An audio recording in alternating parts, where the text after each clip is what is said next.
오늘의 말씀 사도행전 10장 36절부터 41절 말씀입니다.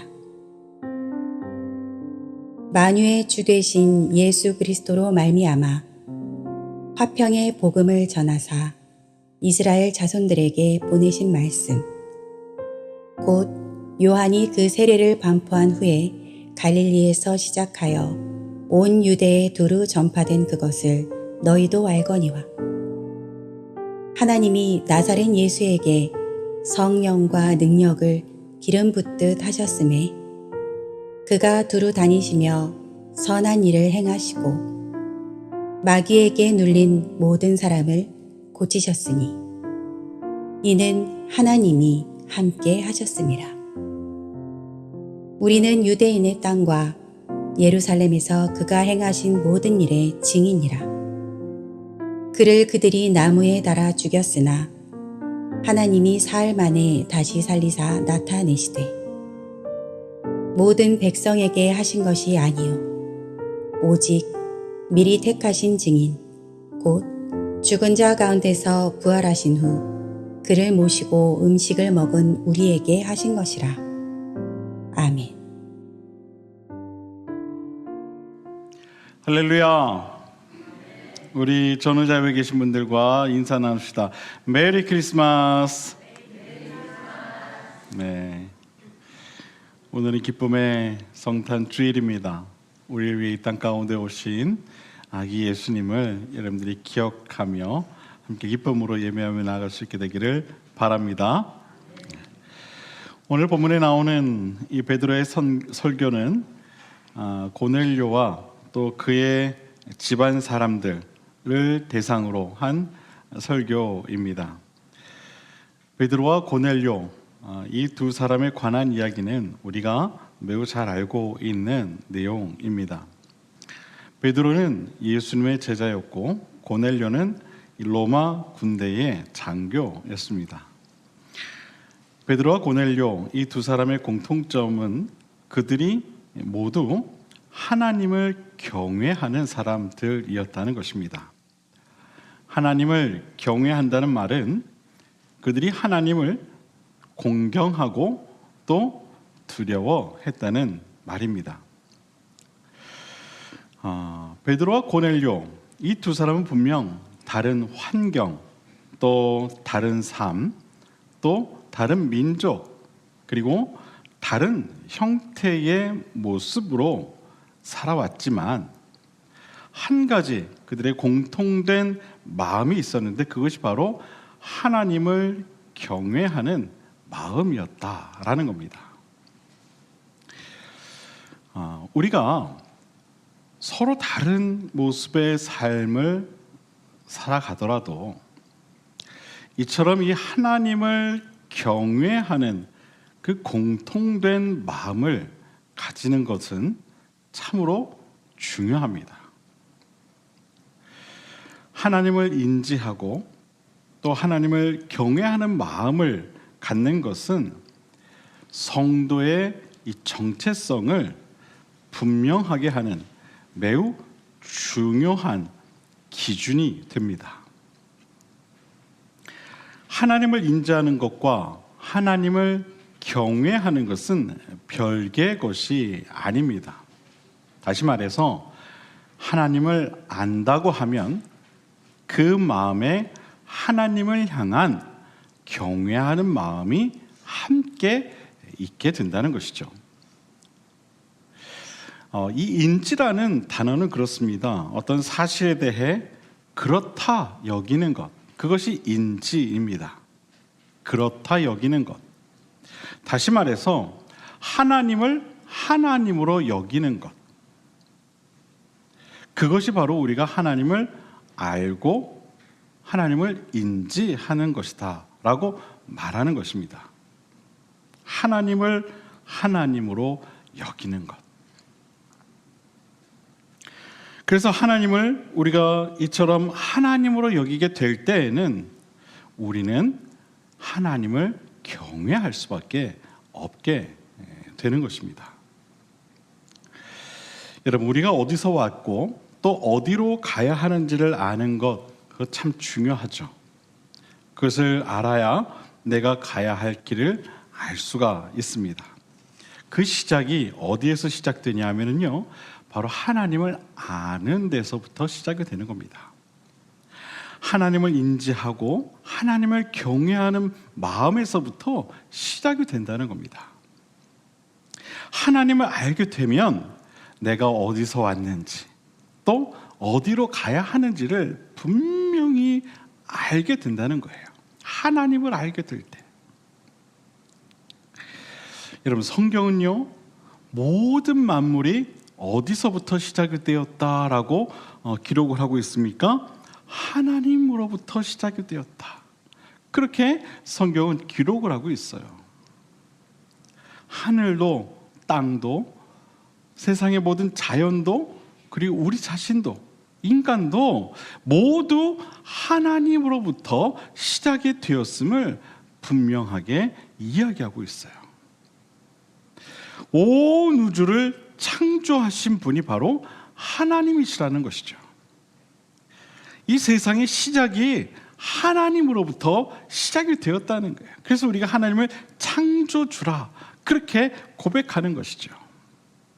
하나님으로부터 시작이 되었기 때문에, 하나님이 만드셨기 때문에, 그래서 우리가 창조주 하나님. 제가 어렸을 때 예배 시간이 되면 장로님들께서 앞에 나오셔서 이렇게 기도를 하십니다. 그럼 그 앞에 하나님에 대한 그 서술이 왜 그렇게 많은지, 온 우주를 창조하시고 만물을 다스리시며 그래서 하나님에 대한 얼마나 그냥 앞에 이런 여러분, 우리가 그런 고백을 하는 이유가 왜 그렇습니까? 이 세상을 만든 분이 바로 하나님이시라는 것을 고백하는 거예요. 고백하는 것이죠. 그렇기 때문에 우리가 이러한 창조주 하나님을 인지하고 또 경외하는 마음을 갖는 것이 곧 우리가 어디에서 왔고 또 어디로 가야 하는지를 알 수 있게 되는 시작이 된다는 겁니다. 베드로와 고넬료 이 두 사람, 이전에는 전혀 알지 못하는 그런 사이였죠. 하지만 그들은 서로 다른 상황에서 바로 이 하나님이라고 하는 존재를 알게 되었고 믿게 되었고 더 나아가서 하나님을 경외하는 삶을 살았던 겁니다. 사랑하는 여러분, 우리가 하나님을 알고 하나님을 믿고 하나님을 경외하는 데에는 어떤 조건이나 환경이나 어떤 상황이 중요한 것이 아니라는 겁니다. 하나님을 경외하는 마음을 갖는 것은 그 모든 것과 상관이 없다는 거예요. 어디에서 살았든 어디 출신이든 얼마나 배웠든 뭘 알고 있든 어떻게 자라왔든 그것과 상관이 없다는 거예요. 하나님을 경외하는 마음을 갖는 것은 시간과 공간을 초월해서 하나님을 경외하는 마음을 가질 수 있다는 것이죠. 중요한 것은 우리 스스로가 하나님의 존재를 알고 그것을 믿고 또 그 마음으로 하나님을 경외하는 것이 중요하다는 겁니다. 고넬료는 말씀드린 대로 로마 군대의 장교입니다. 그가 하나님을 믿는다는 것은 당시로서는 상상도 할 수 없는 일이에요. 하지만 그는 하나님의 존재를 어떤 경로를 통해 알았는지는 모르겠지만 하나님을 그가 알았어요. 그리고 그것을 믿었어요. 그리고 더 나아가 그가 하나님을 경외했어요. 그런 사람이 되었다는 거예요. 그로 인해 그 가정이 하나님을 함께 경외하게 되었고 군대의 부하들까지도 고넬료의 그 신실한 모습을 통해 하나님을 경외하게 되었다. 성경은 그렇게 기록하고 있어요. 그로 인해 이것은 고넬료가 하나님의 존재를 알고 믿었기 때문에 가능할 수 있었던 일이었겠죠. 하나님께서 이런 이 고넬료의 믿음과 경건한 모습을 보시고 그에게 베드로를 보내신 거예요. 처음에 베드로는요, 가기를 꺼려했어요. 고넬료를 만나는 것을 꺼려했다는 거예요. 왜냐하면 그는 이방인이었고 또 하나님의 존재를 부정하는 그런 사람인 줄 알았던 거예요. 예수님 당시에는 유대인들만이 하나님께로부터 선택받은 그런 사람들이었죠. 그래서 유대인을 제외한 모든 사람들을 이방인으로 여겼다는 거예요. 역시 마찬가지로 베드로도 고넬료가 그런 이방인으로만 여겨졌던 거예요. 베드로가 고넬료를 만나게 된 것은 하나님께서 이렇게 말씀하셨기 때문이에요. 내가 택하여 깨끗하다 한 것을 속되다 하지 말라. 내가 택하여 깨끗하다 한 것을 내가 감히 함부로 속되다 하면 안 된다. 그러면서 고넬료와의 만남을 강조하셨기 때문에 베드로는 고넬료와의 만남을 갖게 되었던 것이고, 오늘 본문에서와 같이 그와 그 집안 사람들에게 바로 오늘의 이 본문의 설교를 하게 되었던 겁니다. 그의 그 첫 번째 설교의 내용은 이렇습니다. 36절을 보면 만유의 주 되신 예수 그리스도, 그로 말미암아 화평의 복음을 전하사 이스라엘 자손들에게 보내신 말씀. 세번역 성경을 보면 이렇게 번역을 합니다. 하나님께서는 이스라엘 자손에게 말씀을 보내셨는데 곧 예수 그리스도를 통하여 평화를 전하셨습니다. 예수 그리스도는 만민의 주님이십니다. 이런 내용이에요. 바로 이 말씀을 시작으로 베드로 사도는 고넬료와 그 집안 사람들에게 설교를 하기 시작했다는 거예요. 만유의 주 되신 예수 그리스도,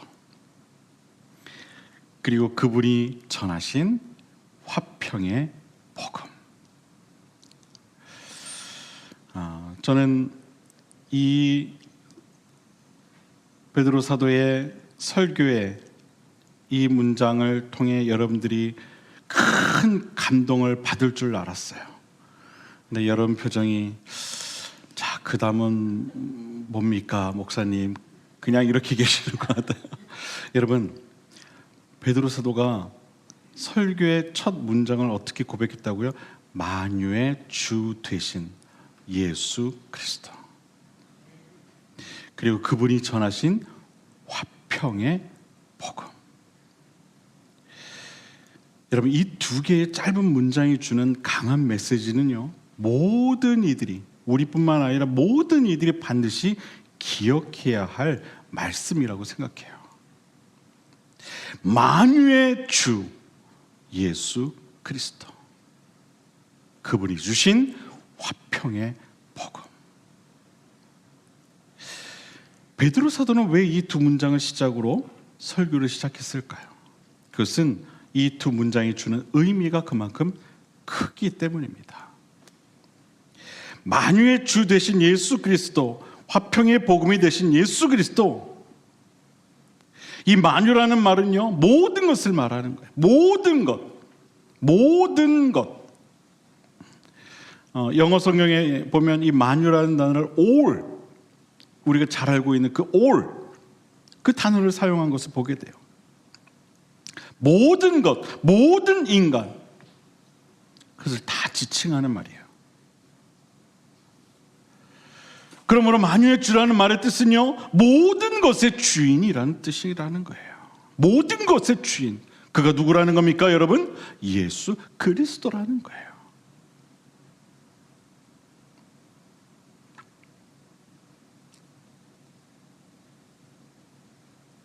모든 것의 주인, 다시 말하면 창조주, 모든 것을 만드신 분, 그분이 곧 예수 그리스도라는 것이죠. 베드로 사도는 예수 그리스도가 어떤 분인가를 분명하고도 명확하게 지금 설교하고 있는 거예요. 여러분, 예수님은 만유의 주님이십니다. 그것을 베드로 사도가 고백하며 설교하고 있는 거예요. 여러분, 우리 살아가면서 내 인생, 내 거, 그런 생각을 할 때가 많이 있어요. 내 결정, 내 판단,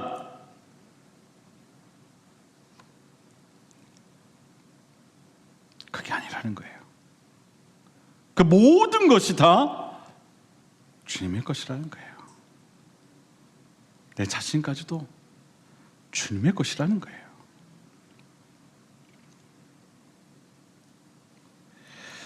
여러분, 우리가 살아갈 때에 누군가가 어떤 확신을 가지고요, 이것은 분명한 사실입니다 라고 말하면은요, 한번 좀 귀 기울 필요가 있어요. 여러분, 이건 정말 사실입니다. 이것은 진리입니다. 이것은 정말 여러분들이 꼭 들어야 할 이야기입니다. 그렇게 이야기하잖아요. 한번 좀 귀를 좀 기울여 볼 필요가 있다는 거예요. 왜냐하면요, 그런 확신에 찬 고백은요, 쉽게 나오지 않거든요. 사람은 확신이 없으면 쉽게 말하지 못해요. 확신이 있을 때 그것을 쉽게 말하지, 확신이 없는데 그것을 쉽게 말하는 사람은 없어요. 우리가 사랑하는 사람이 생기면 사랑을 고백해요. 저도 그래서 결혼을 했는데요, 사랑을 고백하게 됩니다. 그렇죠. 사랑하는 사람이 생기게 되면 상대방에 대한 사랑하는 마음에 그 확신이 있기 때문에 그런 것이죠. 그것이 없는데 고백을 하는 사람은 없을 거예요. 용기가 안 생기거든요. 확신이 없는데 어떻게 고백을 할 수 있겠어요? 용기가 안 생겨요. 바람둥이가 아닌 이상 그런 고백을 하는 사람은 없을 거예요. 내 안에 이 사랑하는 마음이 있고 그 사랑하는 사람이 바로 저 사람이란 확신이 있으면 우리는 고백을 하는 거예요. 마찬가지라는 것이죠. 지금 베드로 사도는 만유의 주가 누구인가? 바로 예수 그리스도라는 그 마음의 확신이 있었기 때문에 지금 고넬료와 그 집안 사람들에게 이런 고백을 하고 있다는 것이죠.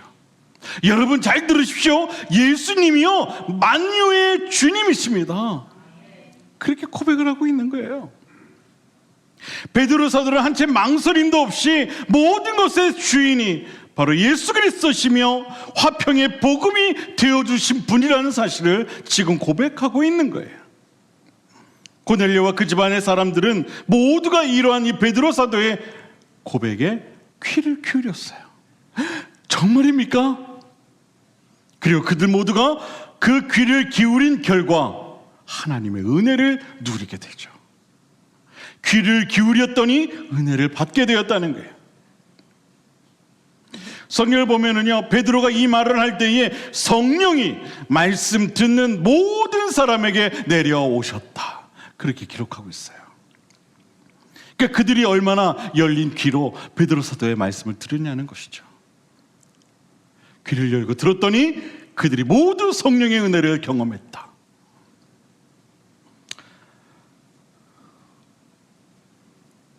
만유의 주가 예수 그리스도라는 사실에 그들이 귀를 기울였다는 거예요.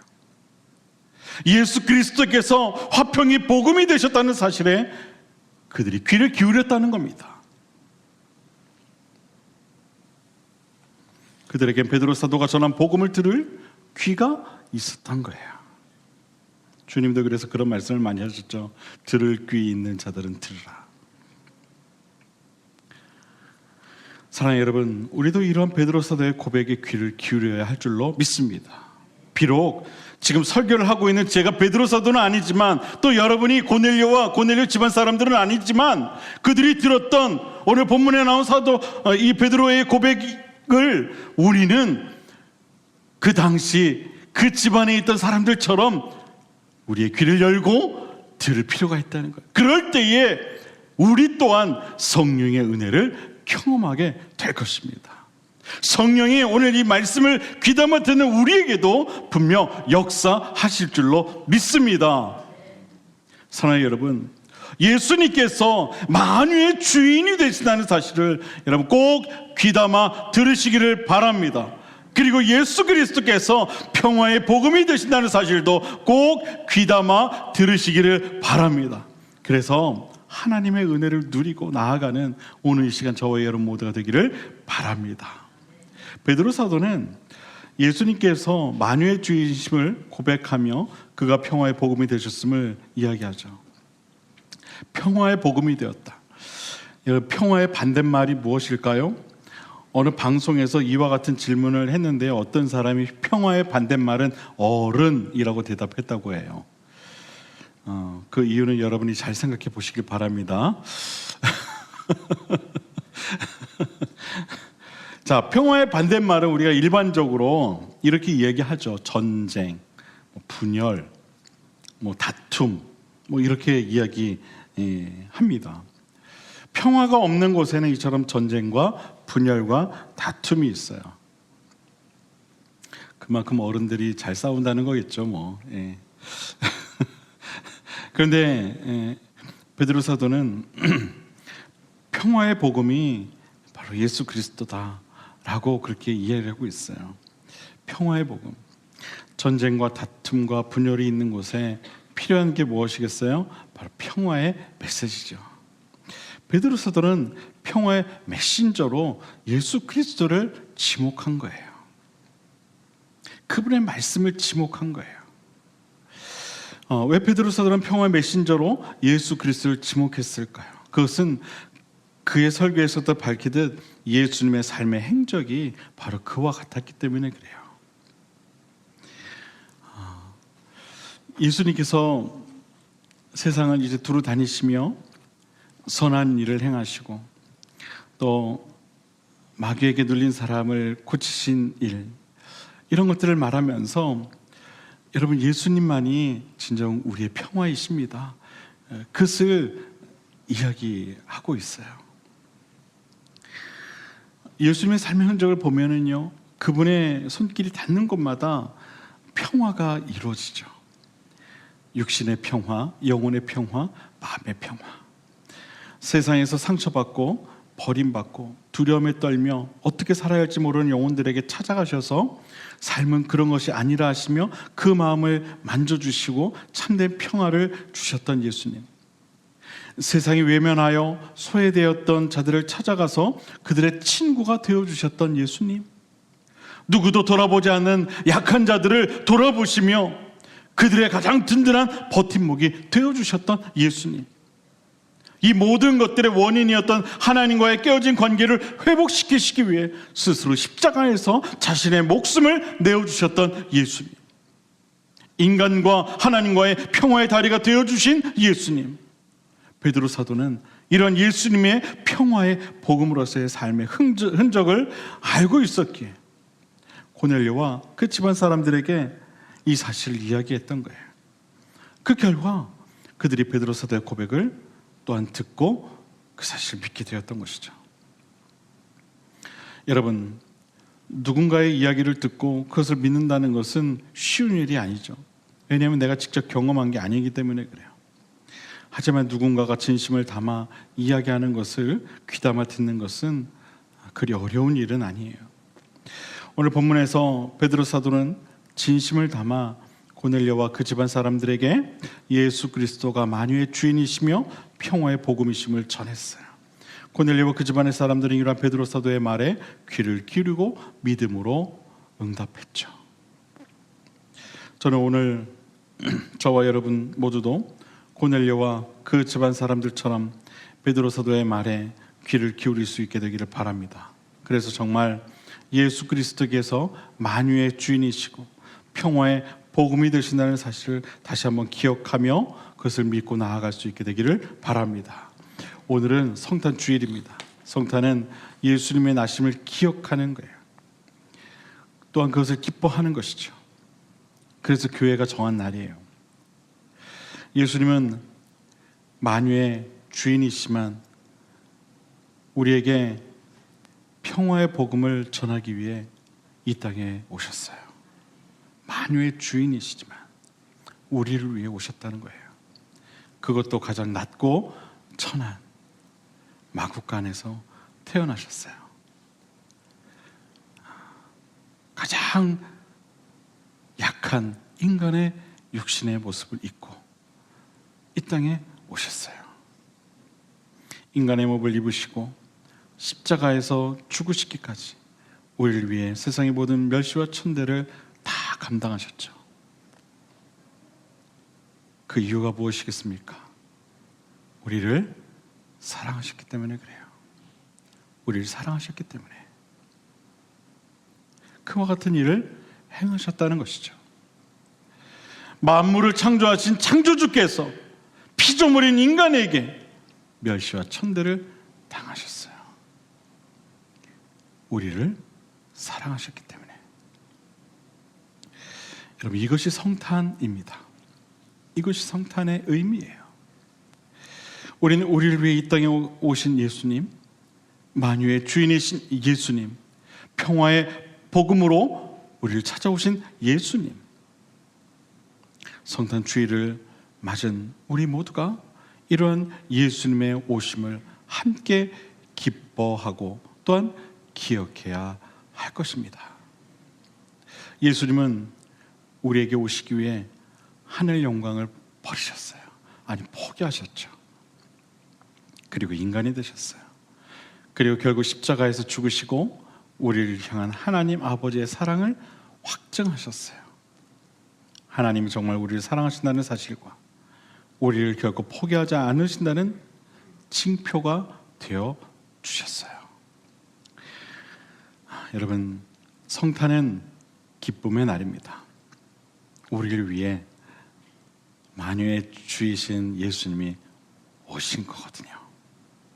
창조주 하나님이 우리를 위해 그 아들을 보내시어 우리의 구원을 이루시고 우리를 은혜의 길로 이끄시기 위해 찾아오셨다는 사실을 기억함으로 인생의 절망과 좌절 속에서도 기쁨을 되찾게 되는 복된 날이 바로 오늘 이 성탄 주일이 될 수 있게 되기를 주님의 이름으로 간절히 축원을 드립니다. 성탄의 기쁨이 함께하는 오늘 이 시간 저와 여러분 모두가 되기를 바랍니다. 기도하겠습니다.